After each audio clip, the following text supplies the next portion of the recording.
What's up, guys? We are the Liberty Goons. We wanted to jump on before we get into the episode today and give a special announcement. We have been nominated for Top Podcast of the Year at the Bondi Awards. This is like beyond humbling to us. We started this 6 months ago, and here we are 6 months later getting nominated for a Bondi. We could not be more excited. So check this out, guys. I just want to say we are super grateful to every last person that even nominated us. We weren't even trying to get nominated, so this was a huge deal for us. It's something that me and John always talked about, like maybe in a couple years we'll get nominated for this, and to be part of this for John said like 5-6 months. It's crazy that you guys went out and voted for us. So first and foremost, we want to thank you massively. Second of all, in order to get us in that top 5 position, that's what we're trying to do. All you guys need to do is click on the link. We're gonna share it in our stories. We already got some of our stuff up there right now on our Instagram, as well as mine at Don Welch Music, as well as To a Patriot Ranch. He's got it up on his as well over there. And all you have to do is click on that, go in, put your email in, and then you can vote. If you go to Podcast of the Year, you will scroll down and you will see the Liberty Goons. Click on that. It's going to ask you, it's going to say, if you want to have an extra vote, you can put your phone number in. Boom, put your phone number in. Now you get to vote for us twice. Then you can scroll down all the way at the bottom, and then there's a sponsor link. Click that sponsor link. Boom, you can vote for us 3 times every single day, all the way up until December 15th, and make sure that we place in that top freaking 5. It's crazy. There's insane people that are on there. Sean Ryan's on there, the Unsubscribed podcast. I mean, there's a laundry list of big time hitters. So we are just freaking unbelievably excited that we even got nominated for this. So it would be a huge, massive thing for us to be in the top 5. Please, please, please go vote. And we love y'all. Thank you guys so much. We're going to get you back to the episode now. That's Don. I'm John. We're the Liberty Goons, and we are out. Gun smoking, it's a revolution. Shots to your head, it's an execution. It's being us versus the corrupt. Red dot, put a cross to your head. Let the Lord interrupt. Gun smoking, it's a revolution. Shots to your head, it's an execution. What up, Liberty Goons? What's going on, John? How you doing today, man? Boom. I think my mic is like off here. There we go. Sorry. We're having technical difficulties tonight.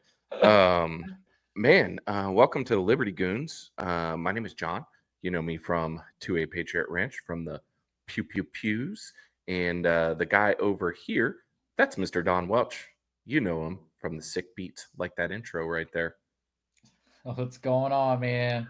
What should everybody do right now before we start this episode? Look, this is your time right now to make a huge difference, and some child in Africa is going to get fed today.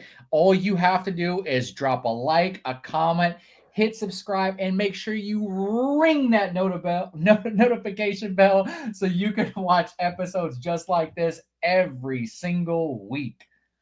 Boom.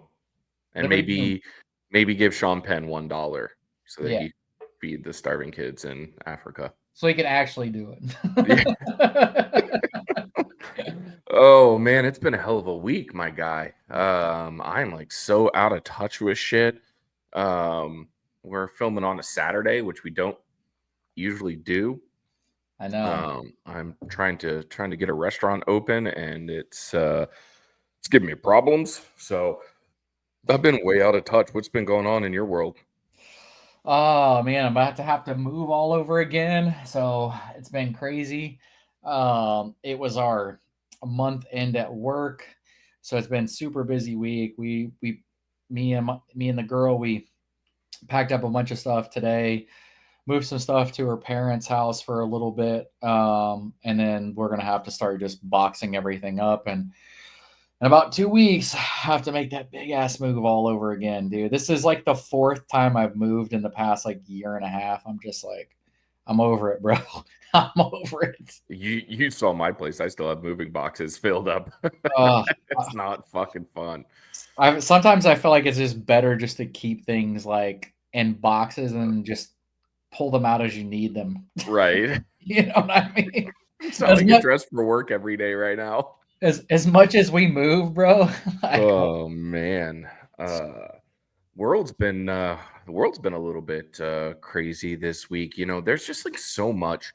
We've talked about it a bunch of times already, but I've been reading all of these like apocalyptic end of the world style fiction novels, and like all the stuff that's transpiring is very much like exactly what happens in these damn books. Which, speaking of, we don't have a date confirmed yet, but we're gonna have his name is his moniker is Angry American. He's the author of that survivalist series that I was telling you about. He's going to come on the podcast, which is going to be super fucking cool. And he's a Floridian. So that's pretty awesome. And then also, actually, just like right as we were getting on here, I just got an email back from G. Michael Hopf, who wrote the New World series, and he's going to come on as well. So, man, we got some cool guests coming up here in the near future. But jumping into news from this week, it seemed like every day there was some shit going on. Probably the I won't say the biggest one. We're going to get to the biggest one here in a little bit, but one of the biggest ones was Matt Gaetz pulling himself out of contention for Attorney General, and Trump slotting in former Florida AG Pam Bondi. yeah, I'm gonna be honest with you. I was not expecting that at all. I mean, I shot you a message and I was like, "What the is going on?" Yeah, man. I have my own ideas of what I think actually happened. Go ahead. What do you think happened? I've got a little bit of an idea, I think, too. Yeah. So what I think actually happened is I think that obviously he went down, he was at Capitol Hill, sat down with all the senators, talked to all the senators. I think that there was, well, we know who the hard hell no's were. And I don't think that they were changing their mind. And he said, this is pointless. Like, we're not going to get through this. We need to have somebody on day one. And I know that he said that things, look, guys, politicians will tell you all types of crazy things. Matt Gaetz is no difference when it comes to saying this. He was like, hey, everything was going in a great, going towards the right direction that we wanted to see. I had lots of people backing me. Absolutely. 100%. He definitely did. Problem is, you get a couple hardliners that say, hell no, it's a wrap. Yep. Like, you're not getting through. Absolutely. And I think he got a couple absolute hell no's, no matter what the situation was. And he just said, there's no way I'm getting through this. Let's go ahead and put somebody else in. And I do think that he'll end up being in the cabinet somewhere, somehow. And I'll tell you guys later why I think that, because it's something that somebody else said. So I think that you are primarily right there. I think it might have played out a little bit differently. I think that JD Vance went to Trump because JD Vance and Matt Gaetz were the ones that went and spoke to all the senators.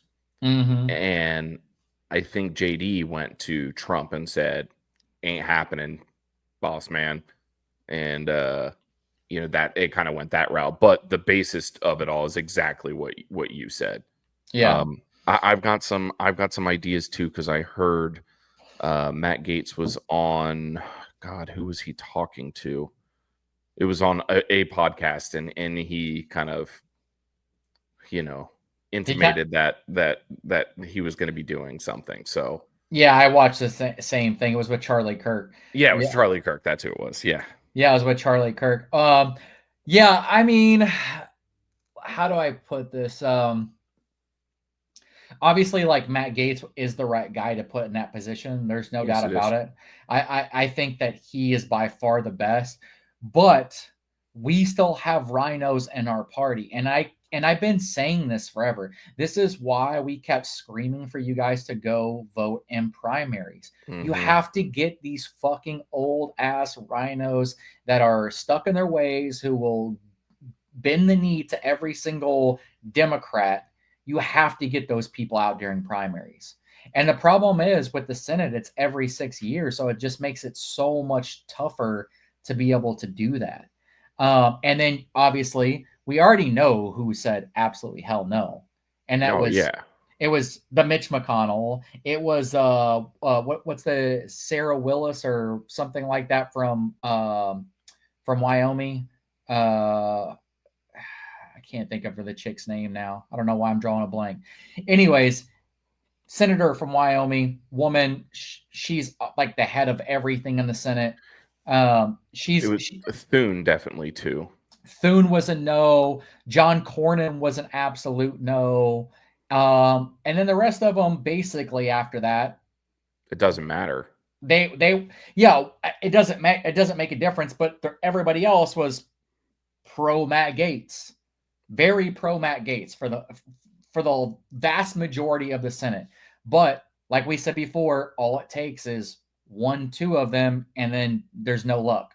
And what's really shocking, I guess it's not fucking shocking, but these fucking idiots aren't reading the room.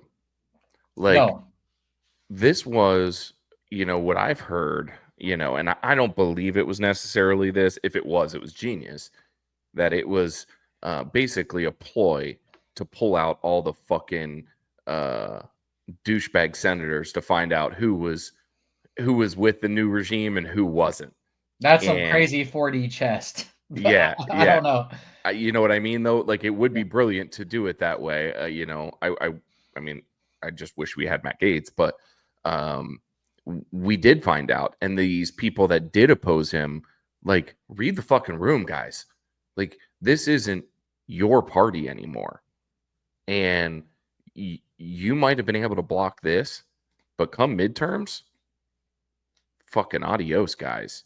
Like, Well, I mean, the problem, I would say yes, you're right, but we have a way harder problem than that.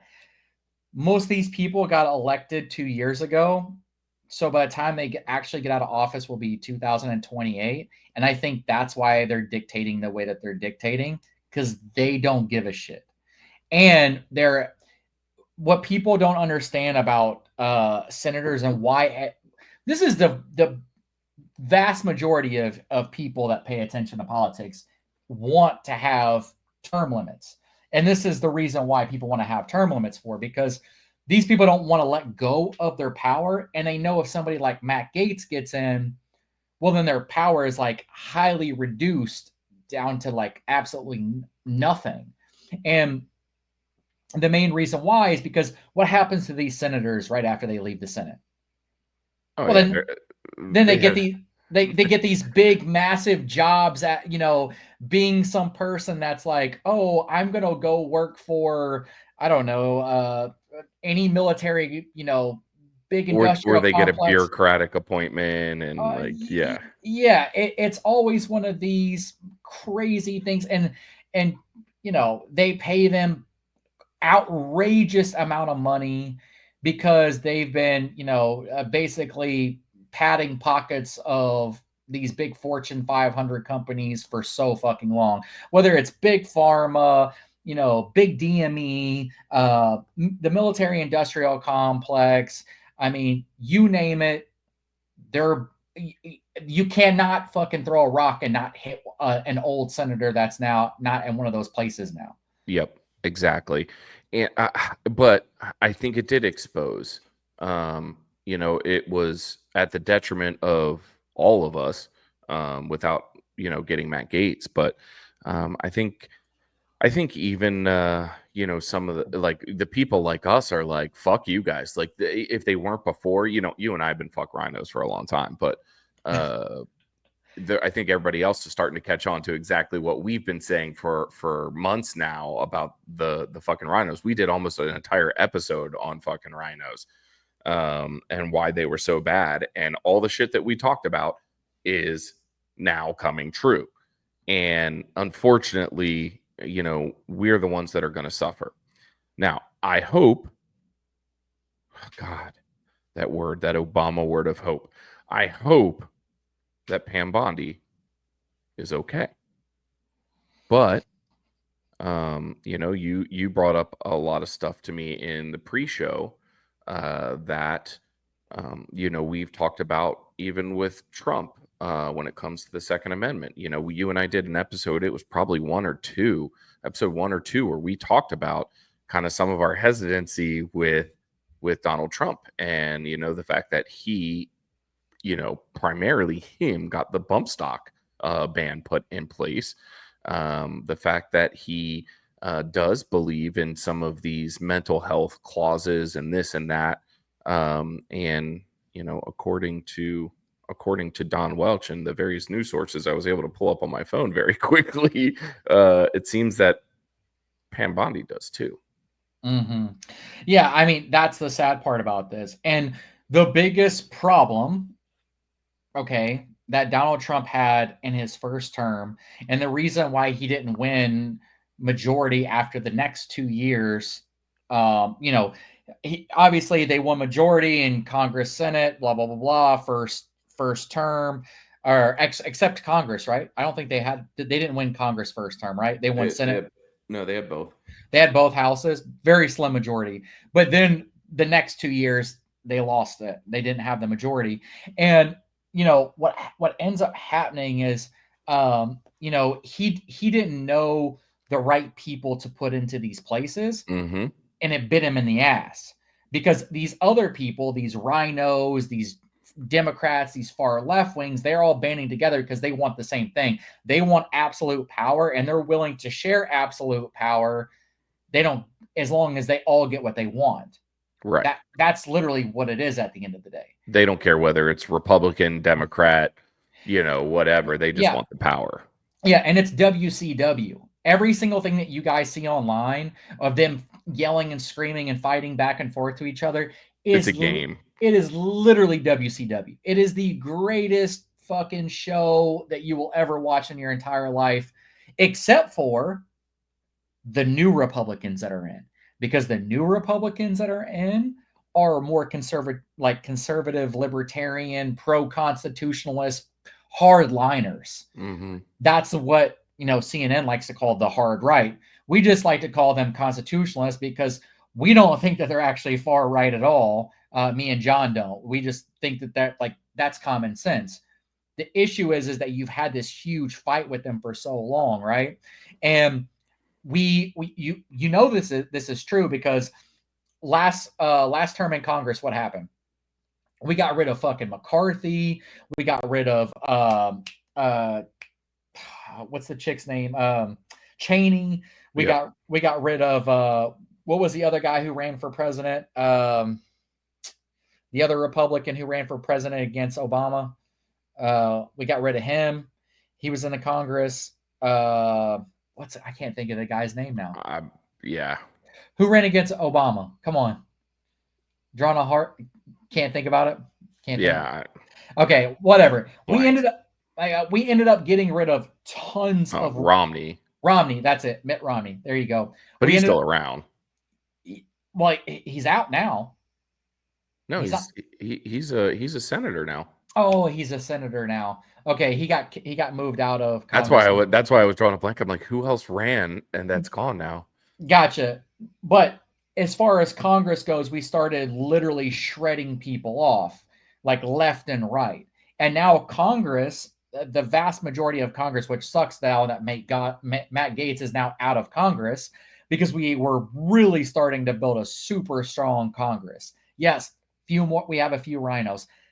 The polar opposite problem with the Senate, where we have way too many fucking rhinos. Mm-hmm. And that's where we keep saying, like, hey, watch them fight. They're all bullshit. They all bullshit with each other. They're all best friends behind fucking closed doors. They don't give a fuck about me, you, none of us. You know. But circling back to Pam Bondi. Mm-hmm. Oh, circling back to Pam Bondi. My bad. Yeah. So I think his biggest downfall, like I said, was picking people because he didn't know who these people were. And then I felt like picking Pam Bondi. Yes, Trump knows her, but it's kind of the same in my opinion. It's not much difference.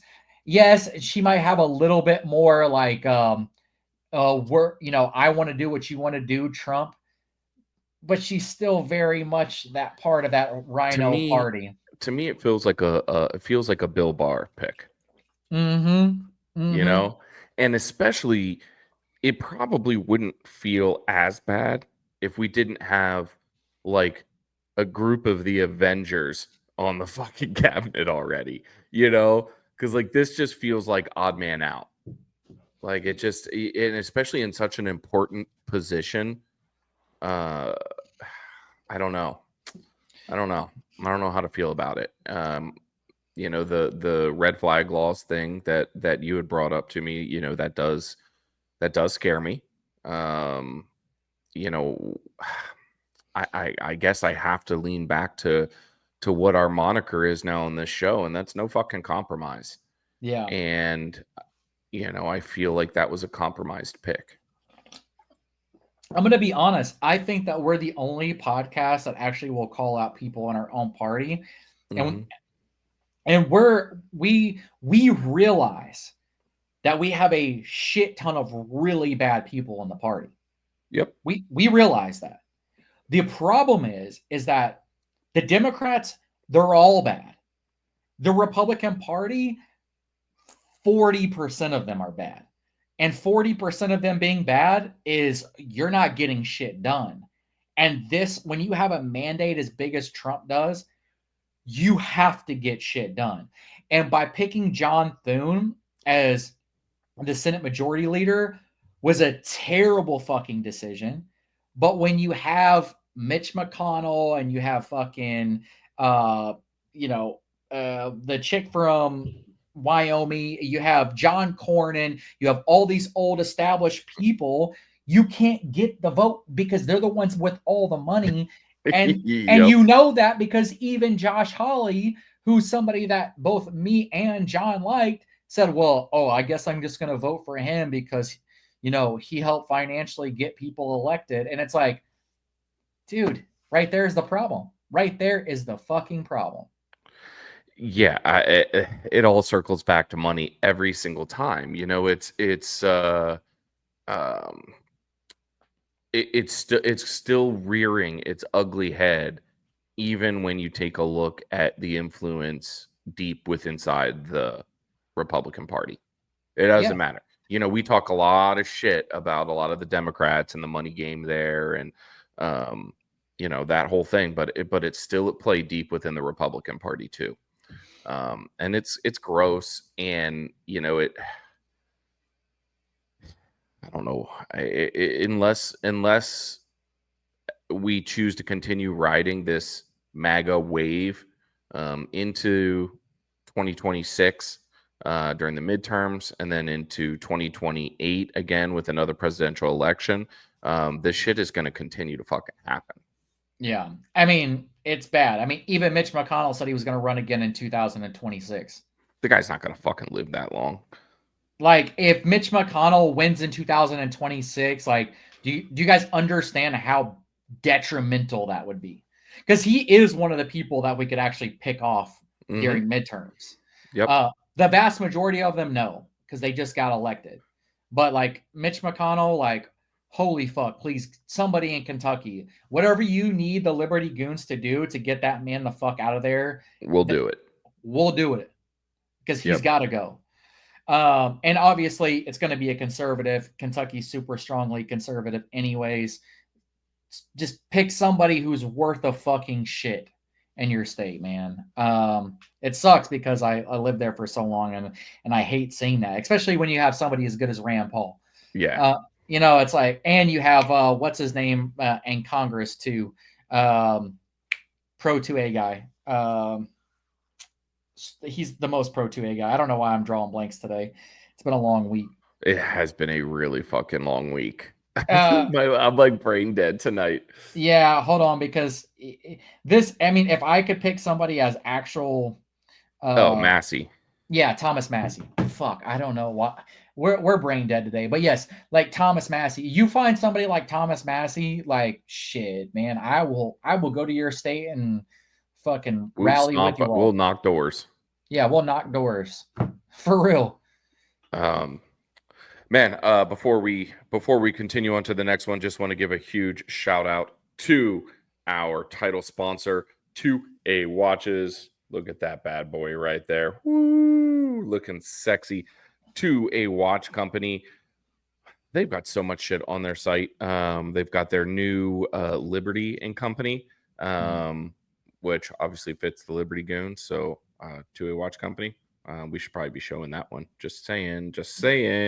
Yeah. You can get yours at 2awatchcompany.com. You can follow them over on Instagram at 2awatchco. Man, also in the news this week, God, we say this every time. There's just so much shit to talk about. Sometimes I like maybe we just need to do like an election night style episode and just talk for like fucking 6.5 hours about stuff.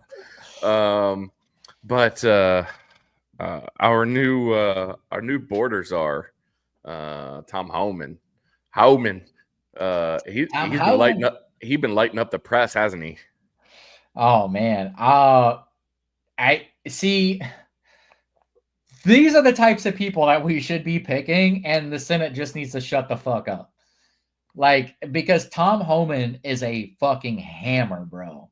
He is an absolute hammer. Like, I was watching, some of his congressional hearings. They've already happened. It's been a while back. The past ones, but I was like wanted to check him a few out because I kind of forgot about him because it was a while ago now. I think it was like 2022 or no. Yeah, 2022-ish is whenever he was in the congressional hearings. Yeah. Like right when the Republicans got Congress majority. But yeah, man, like him just saying like what was the line that he said? They're like, oh well, do you want to split up? You just want to split up families? He's like, nah. He's like, we'll send them back as families too. I was like, that was gangster, bro. Yeah. Oh man, watching that guy in all of his hearings, and then just like every interview he does, he's just real. Like he pulls no punches at all. He's gonna have to not pull those punches in the state of Colorado because the mayor out there said that he's gonna gather up his cops and 50,000 volunteers to prevent the mass deportation from his state. Tom Homan is going to just fucking destroy that dude. Yeah, honestly, I keep saying it. Like, if you want to fuck with Americans and fuck with our tax dollars anymore, like we should just have a war at this point. That's my honest opinion, because like I know that Rand Paul had said something earlier this week too, which I was kind of shocked by, because Rand Paul said, well, if we would have never had this issue in the first place if we would have just been following laws, but now we can't just send the military out because it's going to make us look bad. I don't give a fuck about optics. Yeah, Rand, of course, but nobody followed the fucking law. And I love you to death, Rand, but nobody followed the law. So now you're left to this, and we don't care about optics anymore. We're America. Fuck everybody else. We go and blow up countries just because our senators and congressmen are all fucking part of the military industrial complex. Us kicking out fucking illegal immigrants that are literally murders and R words and gang members. Like, we don't care. Like, actually, I think it'll do a great look for us. We'll look way stronger to the rest of the world and be like, yo, probably don't fuck with us. Probably shouldn't fuck with Americans. Yep. I couldn't agree more. I am tired of hearing the word fucking optics. Like, I don't give a shit. And Tom Homan seems to be a guy that does not give two shits about fucking optics either. Like I said, he pulls no punches. And I think that's what the Senate needs to realize too. Like, you didn't win because of you. You won because you were a Republican, Mm-hmm. and Trump carried. There wasn't one Republican that outdid Trump. Not one. Nope. So all of you are underneath the Trump mandate. All of Yep. you. Yep. This Because wasn't about you. because none of you guys outdid Trump. Not one of you. Not one Republican in Congress, not one Republican in the Senate outdid Trump. So guess what? That means you need to shut the fuck up and let things happen and quit worrying about your optics, because guess what? The rest of the United States who voted for him, who we won by like 4 or 5 million votes in a landslide, 312 electoral college votes. We want the fuck. We don't give a fuck about the optics. We want them out. Out. That's why we all voted. Yes. Or not why we all, but a lot of people voted. I Get would him say out. I would say 95%. Yeah, it was a big issue. So Tom Homan, I wish you the best of luck, my guy, because we need more people like you. Yeah. He needs to drop the hammer, bro. I cannot wait. Speaking of pulling punches, it's kind of off topic. Well, it's really off topic. But did you see the videos of Mike Tyson pulling his punches? Oh my God. Did you see it? It was so bad, bro. It was Yeah. so Oh bad. yeah. You probably saw it on Jesse too, huh? Bro, I hate the fact that he's like weaving. He's like just ducking every single punch, and then just like He and goes not like this. and holding back. Yep. And then just comes through like down like this. Dude, Jake's face was like right there. It was All he had to he would have extend. boom. Yep. That fight was bullshit. Mike Tyson would have whooped his ass. Yeah, it's sad because I thought that Mike Tyson was the one that would just be like, yeah, I don't give a fuck about this extra money that you're going to throw on my side. But, Everybody's got a number. everybody's got a number. And I heard it was something like 20 million. So, yeah. I mean, I'm going to be honest with you, 20 million, I'd probably let you beat me up too. Right.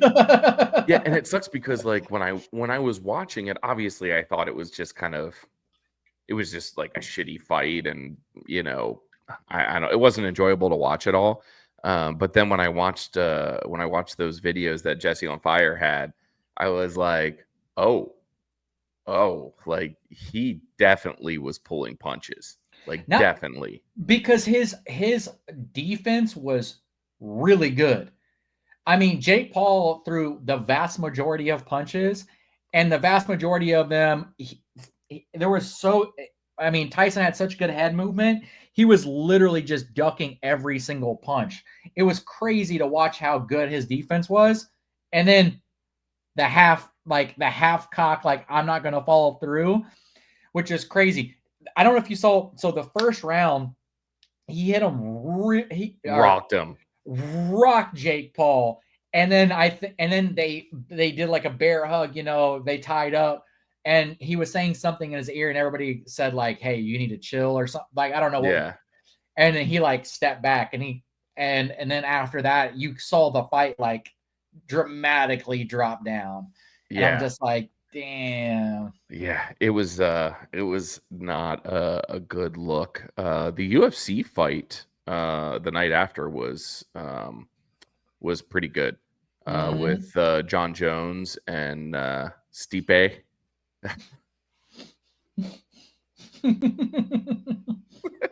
That was fantastic, dude. That gut kick that Crazy. John Jones landed on him, I don't know if I'd be able to stand up again.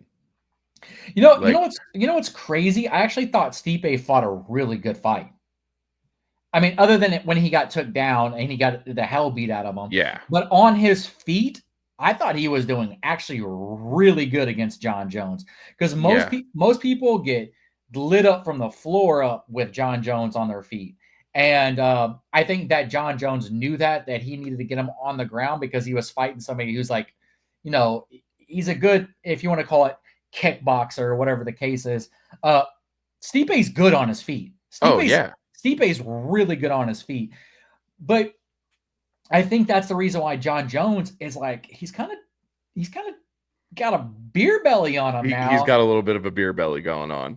And I think he's getting so much weight to get to heavyweight that it's hard. Like, look, if Oh you're yeah, John Jones is a really skinny guy. He's not and you can tell, look at his legs. Like, he can't gain any weight in his legs. And he's got these little chicken legs, and he's definitely built up more muscle. I'm not saying that he's not like stacked up on muscle. He definitely has. But like, you can tell that he's like really like basically like force feeding himself to like be at that weight. Because it's 100%. It's a big gut, and you just know that he's just like overexerting himself, like with carbohydrates and whatever else he can get stuffed in him to keep that weight on. But steroids. Yes, probably. But I mean, even the last fight that he had when he knocked out the French dude on the ground, I mean, he came in so much bigger, and that guy was way better of a kickboxer than John Jones was. He knew that he had to get him to the ground.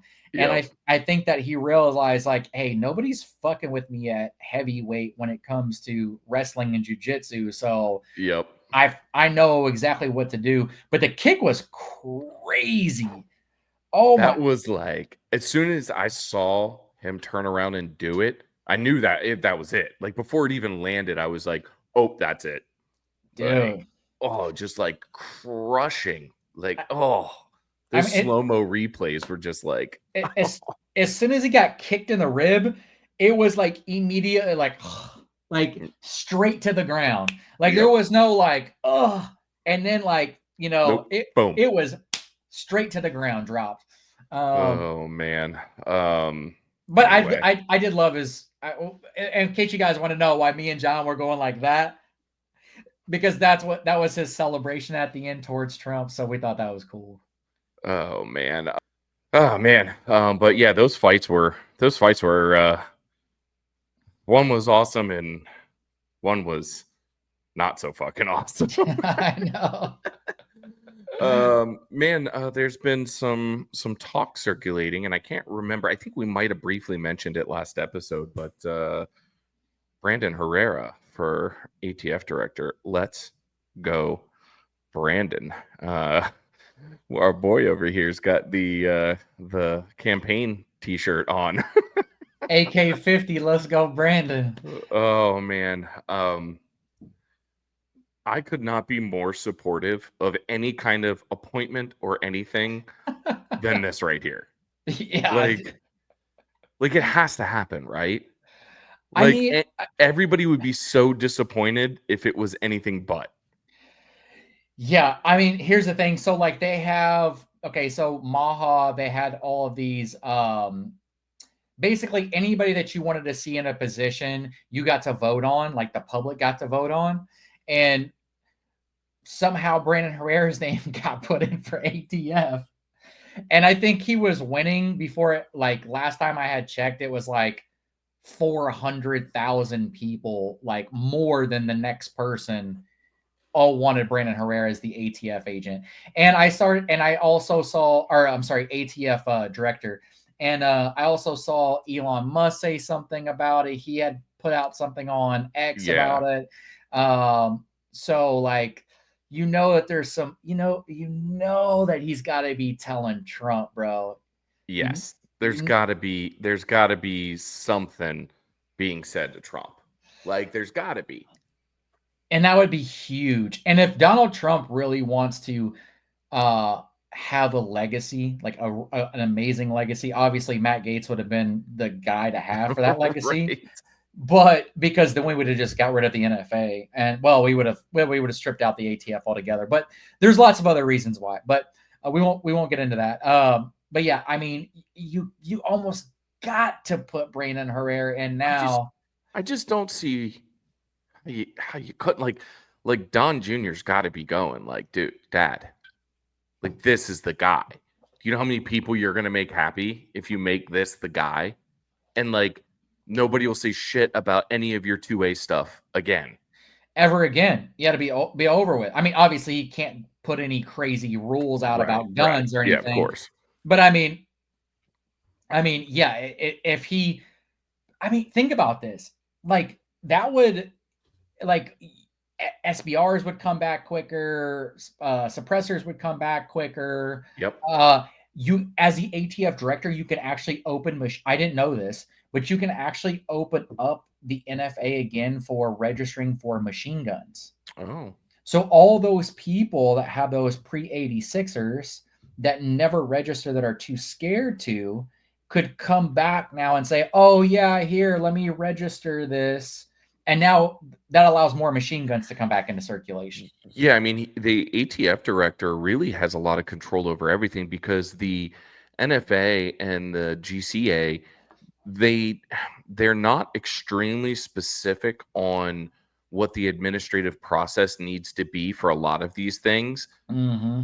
So like, he could say, okay, well, this is how we're going to handle this background check, and this is how we're going to handle this type of sale, and like, it could get really good. Let's just say that it could get really good. I'm going to tell you how good it could get. And I probably shouldn't be saying this, because it's probably going to end up on Giffords or some crazy shit like that. But there is nowhere in the NFA that talks about suppressors and how much silence it has to decrease. There's no like objective amount of like sound signature. Right. So you could say, well, as long as it doesn't go below this sound signature, it's technically not a suppressor anymore. Right. That's literally what you could do. You could say, oh, this is a flash hider now.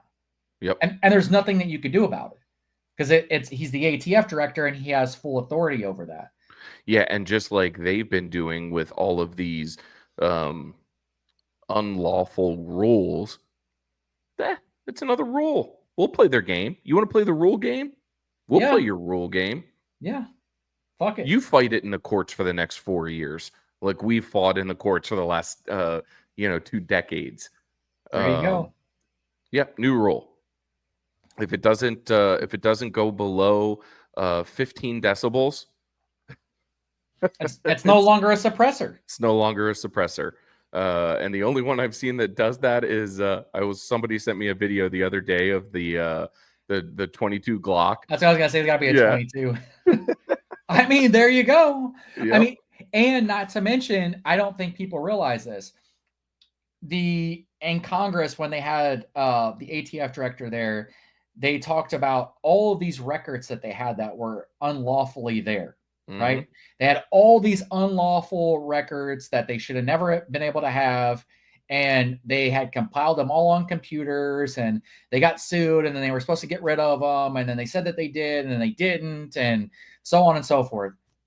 If Brandon Herrera is there, he could just go Control Alt Delete. Call up what's the mobile shredding company? What's the you know what I'm talking about? The white trucks that drive. Yeah. Just shred it all. Shred it all. If you need some shredders, Brandon, hey, this is the first time that I'm ever saying this.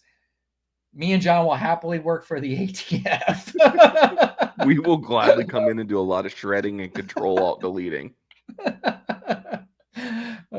With the caveat that the only reason we're working for the ATF is because the ATF will be shut down and we'll get fired. Yeah, exactly. That's it. Man, you know what you mentioned there in the beginning was like Elon Musk had said something about it. Did you see Don Jr. and MSNBC on Twitter? Oh yeah, and Elon Musk said, how much is it? Yeah, so Don Jr. posts that MSNBC is for sale, and said, Elon, what do you think? And Elon posts back, how much is it? And if you scroll down below it, somebody had reposted when the guy said it about Twitter. Said, hey, Elon Musk, Twitter's for sale. Why don't you buy it? And he said, how much is it? Oh. And so Elon said the exact same thing. How great would that be? And I've seen like the speculation, like Megyn Kelly, Tucker Carlson, Charlie Kirk. It's just the lineup. Oh, I already heard that there was plans because they were going to bring on. Oh, well, this is all hearsay. But what was the speaker for Trump for a while? Kayleigh McEnany. Kayleigh McEnany was supposed to be on there. They were going to have Megyn Kelly and somebody else and basically do the View. But it would be like the conservative View. That's what probably they were. Probably Tommy Lauren. Tommy Lauren, yeah, that was the other one, and they were basically going to put that on there. But if they did that, dude, it's crazy. Like it's over. It's over with. Over. It's over with. And here's the crazy part about it. In case you guys don't know what's going on in the world, Morning Joe, okay, their numbers are doing so bad that they actually asked Trump to go to Mar-a-Lago so they can meet with him. And then they wanted to represent it on their show, Morning Joe, because they said, look, we don't always agree, but maybe it's time that we start having conversations. And it's like, yeah, because your shit is fucking tanking. Tanking. That's the reason why. And their whole, like, I don't think that they're, and this is all honesty, I don't think their stuff's worth $100 million. I really don't. No, I mean, I think you could probably pick up MSNBC for $500 million. I mean, yeah, and $500 million would be outrageously overvalued. Right. Like, think about this. Twitter was probably worth $5 billion, and Elon bought it for 40. Like, really, MSNBC is probably worth $100 million. If they sold it to him for half a billion, like I say, take it, but that's still very overvalued. I don't even care, Musk. If you got the money, fucking buy it, man. Our boy Don here gave us a shout out and said, "Hey Elon, how about you put the Liberty Goons on?" We'll be we'll be a lot more professional. I promise. I might even come with a tie. Would we? I think we'd be way more popular like this. Well, we instead of just like spitballing shit like we typically do, we would have some organization. Yeah, maybe we would have some like graphics and like maybe we'd have a nerd. We'd actually have a nerd. We'd actually have a nerd bring shit in. Shout out Caleb. You could come and be our studio engineer. There you go. Your lady could be our producer. Since she likes to tell you what to do anyway. So there you go. You'll have to move again. Yeah, I'll have to move again and keep everything in the box. Look, Elon, I'm 100% down. We're on board. We are on board. I'm a free agent. But pick us up. Free agent, pick us up, dude. Can we do some gun content too? Yeah. Oh, they could have an actual Pro 2A show on MSNBC. Yep.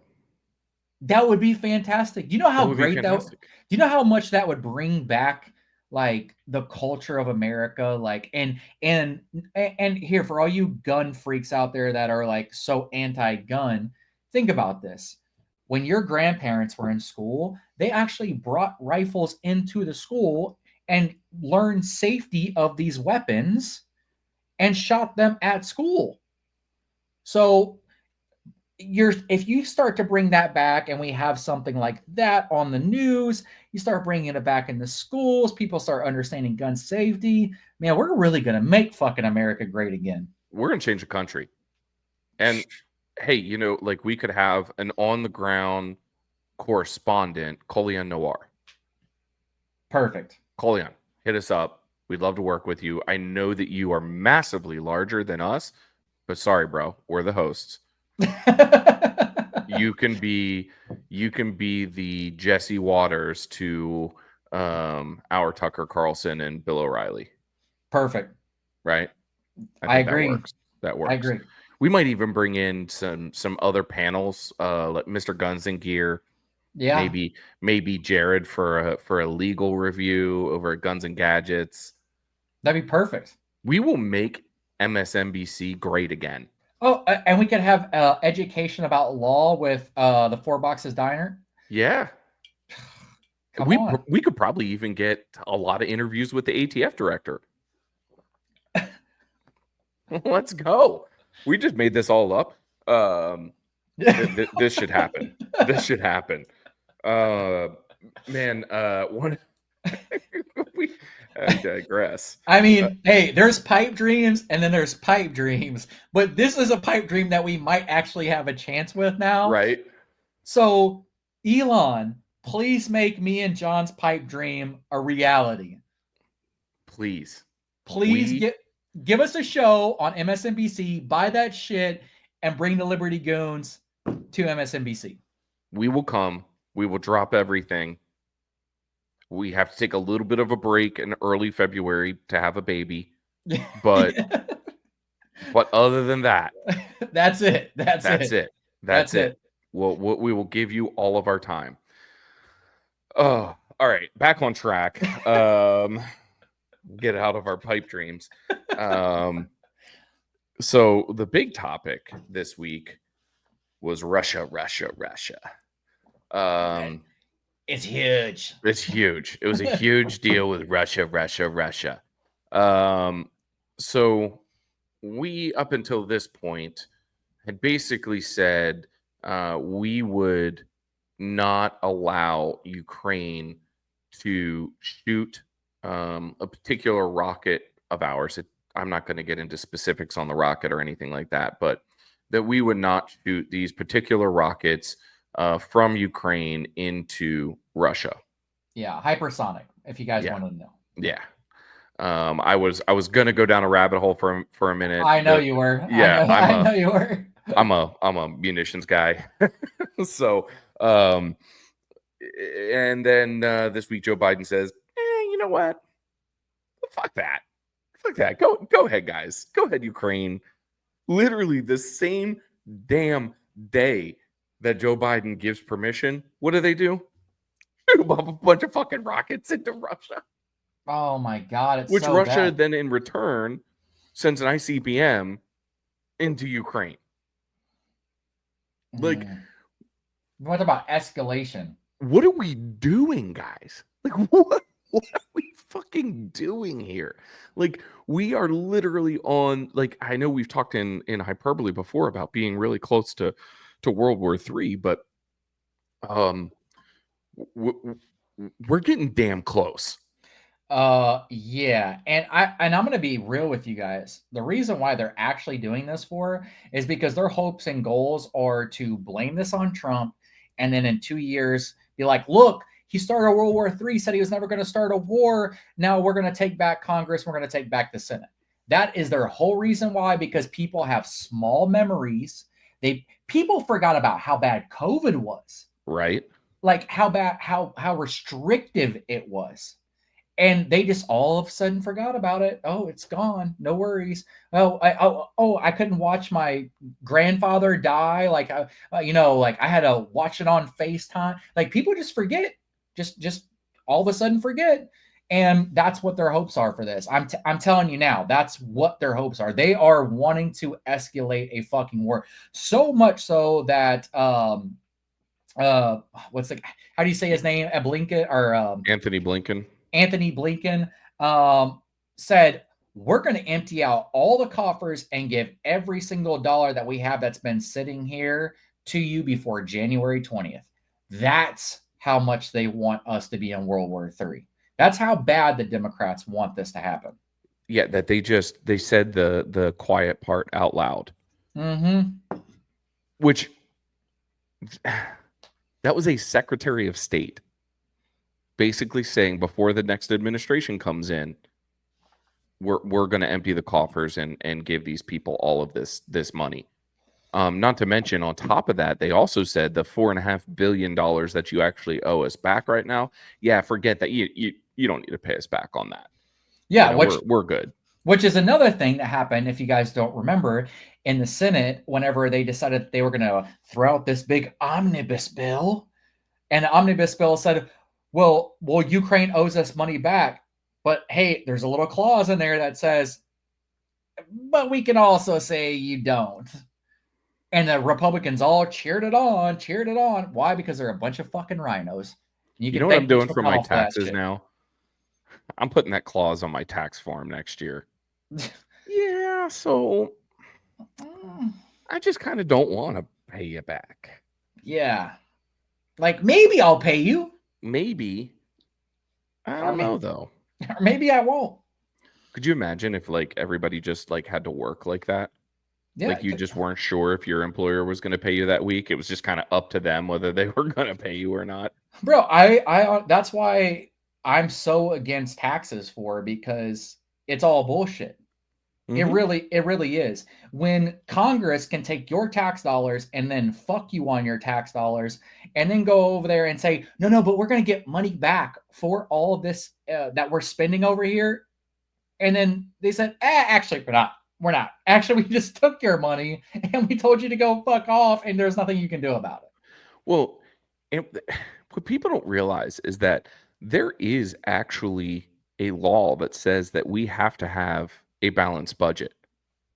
But then Congress decided to say, well, yeah, we have to have a balanced budget, but what we can do is that we can create this mysterious debt ceiling.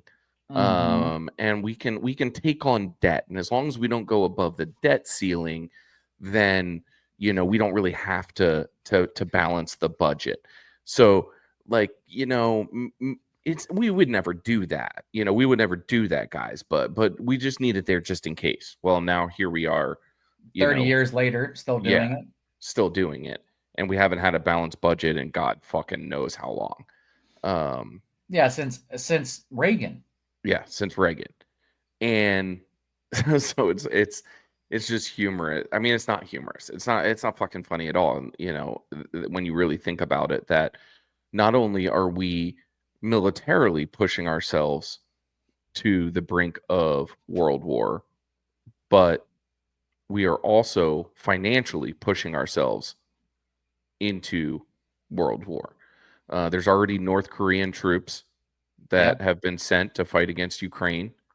Every other country, Britain, all of our allies were begging us to allow those missiles to be used. This has all the earmarks of World War II, Yeah, all of it. where other countries were begging us To jump in. to jump in. Yeah. Don't be surprised if there's another fucking random Pearl Harbor. I mean, at this point.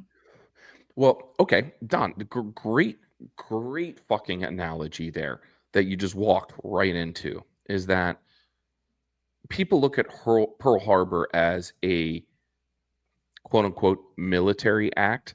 Really, it was a terrorist attack. Yes, that's exactly what it was. People don't realize that. It was a terrorist attack. And that is what a lot of these things are being guised as. Like all of the stuff that happens in the country now that has like touches of Russia or this or that. They call all these things acts of terrorism. Which no, this is war.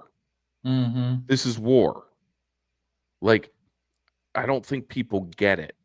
That it's just being guised as these other things. It's going to blow up.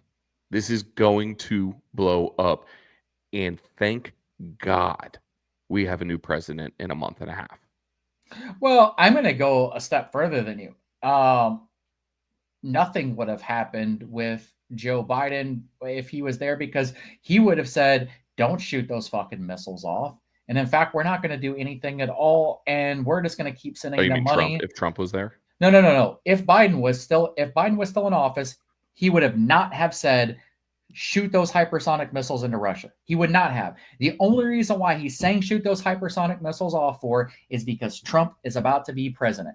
That is it. It is 100% complete sabotage. Because I can tell you what would have happened. America would have funded them for the next 6 years until there would have been nothing left of fucking Ukraine. Not one fucking thing left of Ukraine. And that's Yep. exactly what would have happened. I mean, generations and generations would have been done for forever. Ukraine would have never been able to pick up, and they're still probably not going to be able to. Let's just be honest about it. But back to the whole Japan thing, I just want to say this in case you guys don't know this and you're not briefed up on World War II. what happened is that England kept trying to push America into World War II. They wanted us to be in there so bad. All of these countries kept begging us and begging us and begging us. Well, it got so big and so loud, and all these rumors started to happen all throughout the whole entire world saying, oh, America's going to join the war. America's going to join the war. So what did Japan do? Japan said, well, before America can join this war, we're going to go fucking have a terrorist attack on Pearl Harbor because that's where all these ships are. And we're going to, cap them at the knee before they can even get started. We weren't in war when Pearl Harbor happened. We didn't start the war until after Pearl Harbor happened. But the reason why is because, just like you were saying earlier, we have all these earmarks of, hey, Russia's doing this, or hey, China's doing this, and yada yada yada yada yada. And it's basically to set the pretenses for you to say, oh, it's okay to go to war. Yep, exactly, man. Don, I'm glad you dove deeper into the history of it than I did right there, because that is the exact situation that we're in right now. And to take it even further, how did that war end? With World War II? Yeah. I mean, obviously we won, and then we became fucking. We dropped a nuclear bomb. Yes, yeah. Well, that too, which is frightening. That's what I mean. Like, think about what the situation we're in right now. Think about World War II and the kind of consistencies between the two. Mm-hmm. And we dropped a bomb in that war. Well, I think that if you are promoting for us to go to war for Ukraine, you have lost your fucking mind, because we don't live in a time anymore where superpowers are going to go to war with each other and it's going to be by small arms. Doesn't exist. That's not happening. It is going to be long range hypersonic missiles and nuclear warheads, and it is going to be devastating. So bad to where the planet might not ever recover ever again. Yep. Yeah, exactly. Like, if you look at the countries that we have fought against over the past, let's say, 60 years, it's been Vietnam, Korea, Iraq, Afghanistan. Those are all countries that don't have the bomb, and we didn't need to be worried. We could send in ground troops and we could use conventional warfare. Not that we did it successfully in any of those fucking scenarios, but you could do it without fear that you were just going to get pummeled. Mm-hmm. That does not exist, like you just said, with world superpowers. We're not just going to roll some tanks into fucking Russia. That's not happening. We're not just going to run some fucking Abrams into China. That's not. It's the minute that there were warships on the way to China, the buttons are getting pushed immediately. Like, and so related to what we're talking about now, we just authorized our specialized weapons to be used by another country into one of those global powers, which is Russia. After there was already a treaty saying that would not happen. There was a treaty that happened in 2000, and I think it was 2012 with Obama. Yeah. Yeah, I think it was a 2012 saying, hey, NATO will not supply arms to be able to shoot hypersonic missiles into Russia. What did we do? We did it. We did it. And of course, it's right on his way out. It's so close to where people right now, when I talk to people, they're like, President Trump, or Trump is the president. No, Trump is not the president yet. No, folks. I heard people say this yesterday. Oh, they're going to try to get us into war. He's already shooting out hypersonic missiles into Russia. That's not Donald Trump. Like, people already have it in their head like he's already in office. Even my girl thought the other day, she was like, well, he's president. Like, what's going on with, why isn't inflation going down? I'm like, he's not in office yet. Like, I mean, but the average person, not, psycho nutcases like me and John, you know, that's what they think. Oh, well, he just won the election. He's president now. Don't work like that. Doesn't work like that. And we are just creepy crawling into World War III with these crazy decisions. And like Tucker Carlson always has to defend himself too. Don and I are not Russian apologists. We are not pro Russia. We are not pro Putin. I'm not even 100% anti-war. No, I'm not. I'm not anti-war at all. I mean, I'm anti-fighting Russia through Ukraine for no reason at all. Mm-hmm. I'm anti us spending our tax dollars, and I hate when people say this. They're like, "Well, this is great for America because we can send a bunch of money over there and a bunch of weapons over there, and then we can start to put a kink in the armor of Russia already, so they're not going to be as strong." That's not how that works. No. Like I don't. I to this day I don't think people understand. Russia hasn't even sent out like their legitimate army yet. Like they have millions of people and conscripts that they could just throw it out at any time. Like Russia, if Russia wanted this war to go on for the next 25 fucking years, guess what? They would still have people in that war. Ukraine would not have a single person. No. Oh, and if they wanted to end it, they could end it today. Easily end it. You think that they don't have missiles that could just destroy Kiev today? They do. Of course they do. And the reason why they don't, in case you as the listener here don't understand this, they obviously want to bring back part of Ukraine into their country. Why do they want to do that? Well, because it was always part of the Soviet Union. That's the real reason why. Okay. At the end of the day, 100%. Also, it doesn't hurt for them to say, yeah, well, NATO, guess what? After, the Cold War and the Berlin Wall fell down, you promised you would not stake 1 foot past the Berlin. Not one foot past Berlin. And what have they done? Kept inching and inching and inching and inching. And then Joe Biden says, oh, well, we're going to make Ukraine part of NATO. Well, now you're at the fucking back door of Russia.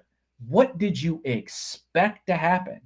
Yep. And if the reason why Russia hasn't just bombed the shit out of it is because they don't want to have to rebuild when they take it all. Exactly. Exactly right. And people are stupid. You really, really, truly think that, their army's just that weak. No. Now, I will say this. Their army is not a put together army like the United States where everything is just so choreographed. They're not that, but they have millions and millions and millions and millions of people that they could throw out at those lines at any point in time. And they're probably, it's got to be the third biggest or maybe even second biggest when it comes to, like missiles. Force size. Yeah. You know what I mean? They're the biggest when it comes to the amount of missiles that they have. That's what I'm saying. So like maybe not anymore after spending a lot of them, but close. But easily could take out all of Ukraine. The only problem with that, like we said, it would just be in fucking rubble. And what would be the point of taking it? What would you have then? What would be the point of taking it at that point? Yeah, that's why like people are like, well, they're not very accurate and they keep taking out these areas that like don't have anything in them, blah blah blah. And it's like, yeah, that's the fucking point. Mm-hmm. Like they're trying to destroy infrastructure that's not going to make that place uninhabitable for the next fucking 100 years. Like, what do you like? This is just so common sense. It's hard to believe that people don't understand what's going on. Yeah, like, and if you want a really good look at what they think of the historical aspects of why they want Ukraine, watch Tucker Carlson's interview with Vladimir Putin. Obviously Putin is a former KGB guy, probably lies every third word out of his mouth. For sure. However, he does discuss some very specific reasons as to why he feels that Russia lays claim to part of, if not all of, Ukraine. I'm not saying he's right. I'm not saying they should do it. I think in this world, we should be done arguing over borders. Like we shouldn't be living in a time now where we're still changing dividing lines and creating countries and destroying countries and all that. That was 200 years ago. Yeah, I mean, I think I think that everybody should have strong borders and everybody should keep their borders. But like, you know, like you're saying, John, like me and John don't think that Russia should just be able to go wipe out Ukraine and take Ukraine and then push the Russian border even further. That's not what we're saying at all. We don't agree with that. Like, we don't want them to do that. But at the same time, it's like we also don't want to be involved with their war when we don't have anything to do with it. Like, us as Americans, we shouldn't be paying for that.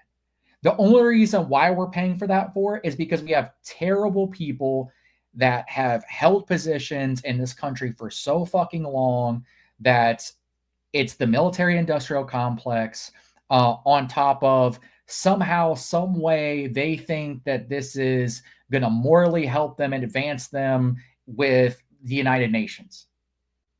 I don't know of a better way to explain it than that. Like, if you really think that this is about the safety of Sweden or something like that, Putin doesn't give a fuck about Sweden. Are you serious? Because Putin knows that if you go fucking fight Sweden and Sweden's already part of NATO, you're going to get fucking trucked. Yeah, you're going to get trucked. Yeah. So, like, average American listener out there, there's 1,000 of you that watch this show. Do you really want your tax dollars going to fight a war that I know that you all cannot tell me how it's going to affect your daily life? How does supporting a war in Ukraine affect your daily life? It doesn't. So why fucking pay for it? Yep. It's ridiculous, man. And we're so on the brink, dude. We're so on the fucking brink. Yeah, it's terrifying. It really is. There's so much shit that's going on even behind closed doors that people don't realize. Like, look, Trump was already talking to Putin. He was already talking to Zelensky. There was already a map way to get the fuck out of there, like, already. And that's the whole reason why I keep saying this is complete sabotage, right? Yep. And now what people don't understand is what you just did is you gave fucking Putin a reason. Yeah. You gave him a reason. You gave him a reason. And now when he does it, he looks somewhat justified. Absolutely looks justified. I mean, he all he has to say is, "What did you expect me to do?" Yeah. And let me tell you, he doesn't care if you feel justified. All he cares about, does the country feel justified that I just did this? My motherland, Russia. That's what he cares about. He didn't give a fuck about us. He doesn't give a fuck about anybody here. Like, which is exactly what we need to be doing. Yes. Exactly what we need to be doing. So people don't get it twisted. Like, this is not a good situation. Trump was about to clean it up. Now, I'm going to tell you what Trump was going to do. I think that Trump is going to say, hey, you can take this part of Ukraine, right? And I think that Zelensky, it doesn't want any more people to die. And they would make that treaty and say, if you step 1 foot past that line into the rest of Ukraine, we will fucking bomb the shit out of you. Yep. And I know that the Democrats are going to hate that because it's going to give them a reason to, like, blah, blah, blah, blah, blah, blah. Look, if Putin wants it, he can take it. Like, unless you want World War III. Yep. So yeah, it's the best deal. It is the best deal. And the deal gets done because of exactly what you said on the Putin side of it, where they say you take one step further than what we're going to give you and you're done. And it works on the Ukrainian side because Trump's going to look at Zelensky and say, there is no more money. Yep. There's no more munitions. There's no more missiles and tanks and all this kind of stuff. There's going to be no more satellite, images coming to you. None of this stuff. It's all over. So if you don't take this deal, your country is done.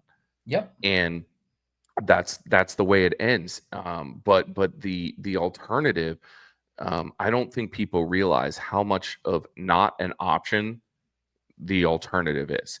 I talked at the beginning of this episode about bringing on the Angry American and G. Michael Hopp, and they write these stories about the aftermath. William R. Fortune too, the aftermath of whether it be nuclear devices detonated inside the United States or EMPs detonated inside of the United States. That is what this brings. Not conventional warfare. You're not going to be shooting Chinese people or Russians. Like that's not how this works.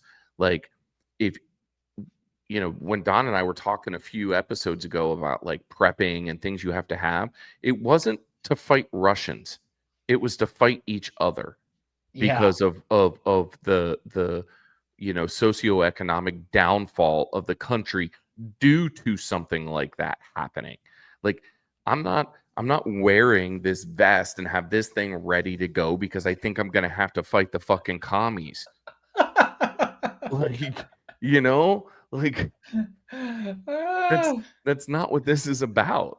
Like it's about what gets done on our soil by these people that we have pushed too fucking far.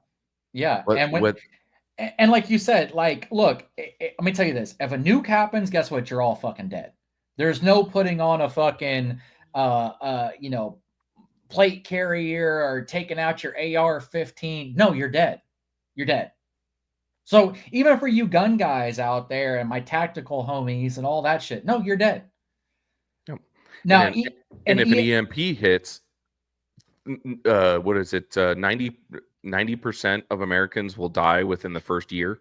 Not 90% of Americans, 90% of all of North America. Yeah, North America will die in the first year if a super EMP hits the United States and takes down the power grid and cars and the whole nine yards. Which means that people are going to be fucking eating each other because you're not going to have food sources. You're not, and people that think that they're going to just go out there, oh, I'm going to go hunt. No, you're not. No, well, you and 1,000 other people have that idea. Like, unless you live in the Great Northwest in Idaho and Wyoming, like, how many deer are in my neck of the woods? There's enough for the hunters to kill for sporting season, but not enough to feed every single fucking person around here. Grocery stores get resupplied, on a 2-3 times a week basis. When that stops flowing, there ain't no more food. Yeah, I mean, and there's nowhere for you to like, dry ice isn't coming to you either, so you can just like keep things on dry ice. That's not happening either. Like, people don't realize you're not going to have running water. You're not going to have electricity. You're not going to be able to drive a car. You're not going to be able to go to the grocery store and get food. Get medical care. You're not going to be able to get medical care. So think about if all of that stuff right now hit your family. If all of that stuff hit your family right now today, and you knew that your neighbor had what you needed, what would you go do? And you knew that you weren't going to be able to get it. And you know that your neighbor is the only chance that you have of survival. You gonna take it. And that's why we're animals at the end of the day. Yep. That's why we talk about being prepared. Mm-hmm. I hate the term prepper. It's a weird connotation. It's about having that survivalist mentality. And if you think the government is coming to save you, no one's coming to save you. The government's going to be flat on its ass. There's a reason there's so many t-shirts flying around in our world and patches and stuff that say no one's coming to save you, because nobody is coming to save you. In G. Michael Hopp's book that I'm reading right now in his New World series, basically the federal government had to move from Washington, D.C. to Wyoming because D.C. was gone. Like, DC was gone, the president's dead, the vice president's dead, the speaker of the house becomes president, and they had to basically say, we have to concentrate on one area and then like build out from there because we can't possibly help all of America right now. Not gonna happen. It's not going to happen. Nobody's coming to save you. Your police department, they're just like you. Those are your neighbors. They're not going to just put their family at risk and come and save you. They're going to go save their own families. And I'm not faulting them for that at all either. Because guess what? I don't give a fuck about you either. And I'm going to save my family and my friends. Mm-hmm. And probably mostly just my family. Yeah.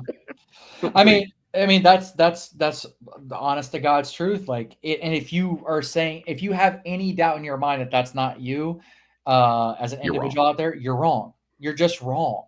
And like, we're it's not like me and John are not condoning going fucking take your neighbor's shit. Like, that's not what we're doing. But you have to realize, like, people are animals at the end of the day. And when animals get backed into a corner and their only survival is to fucking do something absolutely crazy to get out of it, they're going to do it. Yep. It's just the basics of a nature. Yep. You know, you will see, like you just said, those animalistic tendencies come right out. You know, if somebody offers your best friend a chance at life, if that best friend tells them where you have all your stuff stashed, that friend is going to sell you out. Mm-hmm. Yeah. Your family will sell you out. Yeah. It's sad. It's sad, but it's true.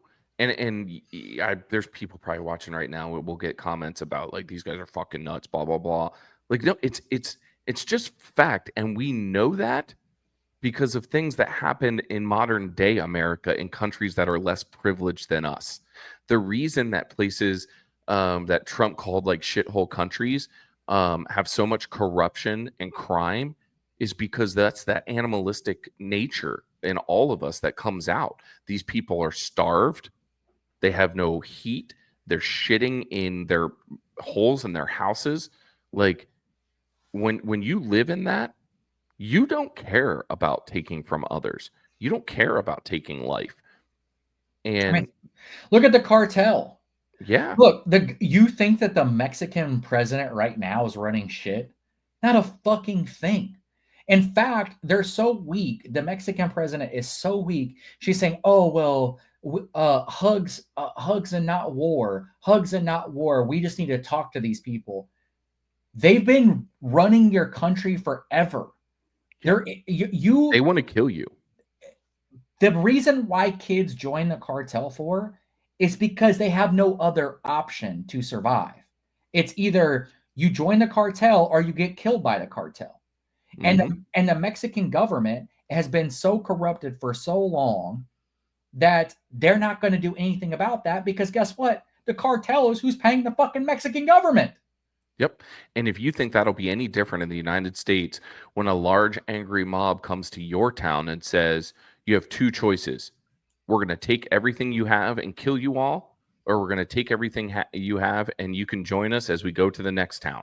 What are you going to do? You're going to join them ahead to the next town and take all of their shit. Yeah. That's what happens. And there's no surviving without, other members of your tribe. No. You are not going to make it on your own in those situations. You're not. Nope. I don't care if you're the toughest dude in the world. I don't give a fuck how much you can bench press or how far you can run. You are going to die if you do not have a tribe. I don't know, Don. That guy that was in our comments the other day talking about how much you can bench press. I don't know, bro. I think he might survive longer than us. Yeah, for sure. Fucking tard. But guys, we can't walk into World War III. It ain't pretty. It's not conventional warfare. This is not your brother's neighbor gets sent off to war and you're putting yellow ribbons around your tree and all that kind of shit. That's not this war. That's not what's going to happen. It's not even what's currently happening in Ukraine and Russia. No, not even close. World War is absolute destruction, and I don't want to see it. So therefore, I don't want us to support Ukraine with munitions and money because I don't want to have to fucking have that happen to me. I don't want to go into this animalistic society. I don't want to throw that fucking plate carrier on up there and have to defend myself and my family. I don't want to do that. Yeah. That sounds like really, really shitty time. Mhm. It would probably be fun for the first 5 hours until you've been shot out 6 times and you probably have a hole in your leg and you're breaking out your Live the Creed fucking IFAK and trying to tourniquet yourself up. That's when it's not fun anymore. Yep. Facts. So, I mean, and here's the thing about it. Like, we like obviously like me and John keep saying like we don't want this war to happen. We don't we don't want World War III, but there it's not just Russia that you have to worry about in World War III. It's every single person that Russia has a fucking team with. it's Which Iran, Syria, North Pakistan, North China, Korea, North China. Korea. Yeah. And those people are crazy. And I just want to say this last little part and then we can move on. The reason why America doesn't win wars anymore is because of something that John said earlier. We like optics of not looking like the bad guy. You know why we see that for right now? Look what's going on in Israel right now. Oh, we can't give money to them because they're killing people and civilians are dying. All they care about is the optics. If you think that America actually gives a fuck about anybody dying, you're out of your fucking mind. Not one of these congressmen, not one of these senators, I don't give a fuck if it's on the Democrat side, the Republican side, none of them give a fuck. None of them care. What they care about is optics and media coverage. That's what they care about. Because I'll tell you right now that we would not have had GWAT if it wasn't about optics. Because we could have went out there and fucking just mowed down all of Afghanistan in fucking 3 days if we really, really wanted to. And what did we do? What did we do the last time that optics weren't a thing? World War II. We just discussed it. Mm-hmm. We dropped an atomic bomb, 2 atomic bombs on a country. We killed millions of people, and it wasn't on your fucking Twitter feed or your Instagram feed or even the front page of the paper with pictures because guess what? It couldn't be. It couldn't be. It didn't exist. They didn't have to worry about optics when they did that. Yeah, and let me tell you this, the war was already over by the time we dropped the nuke. We dropped the nuke just because out of pure fucking smite. That's literally it. I mean, if you haven't seen Oppenheimer, go watch Oppenheimer. I mean, you basically the war's already over with by that point. So, and the whole, I mean, Geneva Convention. Why do you think that whole fucking thing started in the first place? Like, I don't think you understand, people. Like You mean that America. shit that we still don't follow? Yeah. Well, here's the thing. Like, we pick and choose because BlackRock, for example, they said, "Oh no. These are war criminals, war criminals, war criminals." Let me tell you, if you just said, "Hey, in fact, we're not going to even talk about any of these war criminals in America, and we're just going to let Americans go and fight until we fucking win. That's it. We don't need nukes. We could just go and fucking do the most dirty shit on the fucking planet and wipe your country out. We could have done it in less than a week in Afghanistan if we really, really wanted to." Oh, just listen to all the tier 1 operators. They all say, give us the CIA contacts and a bunch of tier 1 units. It's over. Yeah, but we got the United States government gets everybody amped to go to war, and then they say, actually, we're going to cuff your hands, but now we're going to pump a bunch of money into the military-industrial complex, so we as the government can get paid for it. Yeah, they at the beginning of the Afghanistan war, there were advisors telling George Bush and telling, all the generals, we can finish this tomorrow. Yeah. Give us a bunch of soft guys. CIA will go in. We'll take it out quietly. But just like in the uh, halls of Congress, you've got these rhinos. In the military, you've got these old guys that don't like to change their ways, and all they know is conventional warfare. And they said, no, we need thousands of tanks, and we need thousands of troops, and we need non-nuclear munitions, and we need to drop GBUs and CBUs and laser guided bombs and all of these things. And we ended up in a 20-year fucking war because of optics. Yeah. And because people didn't want to change. Yeah, I mean, and then, as you got, 10 years into the war, people were like, now you cannot shoot them if they put that gun down. You have to walk away. You cannot take a shot at them anymore. Because what people were saying is like they would have a gun, go to war with you, bang, bang, bang, bang, bang, and then go behind a wall, drop the gun, and then walk out. And now you can't shoot them. Well, we got little cards. We got little Geneva Convention cards when we went over. And it said what we were allowed to do and what we were not allowed to do. Which is crazy. Is crazy. That's why I keep trying to tell you. Listen, if you, because I've been seeing it a lot lately, like, these GWA guys, they couldn't even take care of these, and then they show a bunch of fucking Afghanis like in a back of a Toyota pickup truck. They couldn't even beat them. It's like, motherfucker, if the government said, okay, we're taking the handcuffs off, it would have been over. Oh my God. People don't understand. Just like Trump wants to do too with some of these generals, it all came down to the upper echelon, the brass from generals all the way up into the political arena. If you would have had the frontline guys, let them do what they do, over, real quick. Yeah. But that's not a war we're going to fight anymore. The next one is disaster, and we'll end on that solemn note of the end is. The end is going to be disaster on this next one. Yeah. Man, huge shout out again to Zemo. Love you guys. Shout out to HRT for hooking us up, Don, me, and our winner with all kinds of cool gear. Don and I, we got to go spend some time with Chris at SHOT Show. Oh yeah. He hit us up and said he's got something for us, so we need to go see him from HRT. Shout out to all the people that have continued to support our dumbasses through thick and thin. You guys are always there for us, and love seeing the Instagram likes and comments that come back whenever we post a new video. It's it feels good.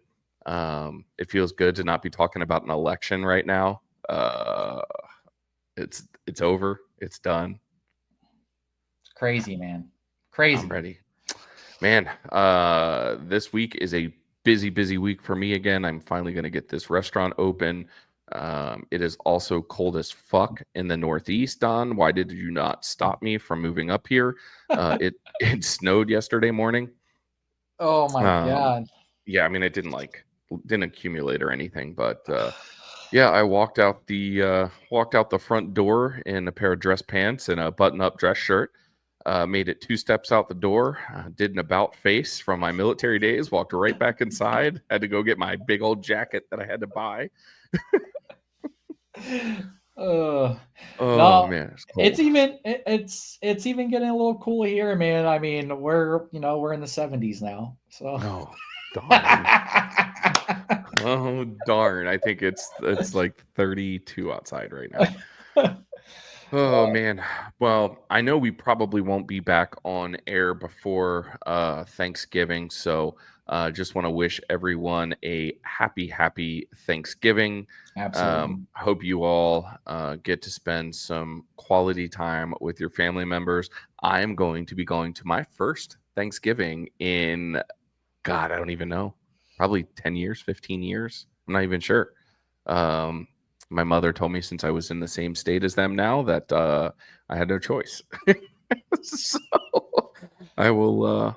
I'll be going to visit. But That'll be good, man. yeah, That'll be good. It's always nice to get to spend time with family. I mean, I haven't got to do it in a really, really long time. I mean, for a holiday anyway. So, dude, enjoy it while you can. I appreciate that. Appreciate that. All right, guys, that's it for today's show. Episode number 28 in the Liberty Goons collection. That guy right over there. That's my co-host Don. I'm John. We're the Liberty Goons, and we are Ow. out.